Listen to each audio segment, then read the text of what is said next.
নলবাৰী দৌলশালাত সুগন্ধি পখিলা কবি হীৰেণ ভট্টাচাৰ্যৰ অষ্টম বাৰ্ষিক মৃত্যু দিৱস উদযাপন।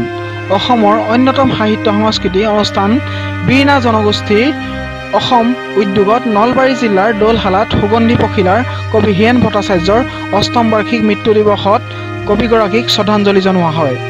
বীণা গোষ্ঠীৰ সভাপতি লীলাধৰ পাঠক সভাপতিত্বত অনুষ্ঠিত হয় হীৰেণ ভট্টাচাৰ্যৰ স্মৃতিচৰণ সভা আৰু প্ৰতিমহীয়া সাহিত্য আলাপ বীণা ভৈৰৱ।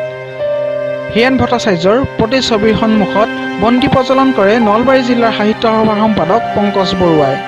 হীৰেণ ভট্টাচাৰ্যৰ প্ৰতিছবিত মাল্যাৰ্পণ কৰে বিশিষ্ট শিক্ষাবিদ ৰোহিণী কুমাৰ দাসে। অনুষ্ঠানটোত কেইবাগৰাকীও নবীন প্ৰবীণ কবিয়ে কবিতা পাঠ কৰি অনুষ্ঠানটো জীপাল কৰি তোলে। উল্লেখ্য যে চৰকাৰী নীতি নিয়ম মানি মাস্ক পৰিধান কৰি সামাজিক দূৰত্ব বজাই ৰাখি আজি অনুষ্ঠানটো অনুষ্ঠিত হয়।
মুকালমুৱাৰ পৰা সুৰজিৎ পাঠক ৰিপৰ্ট, ডি নিউজ আছাম।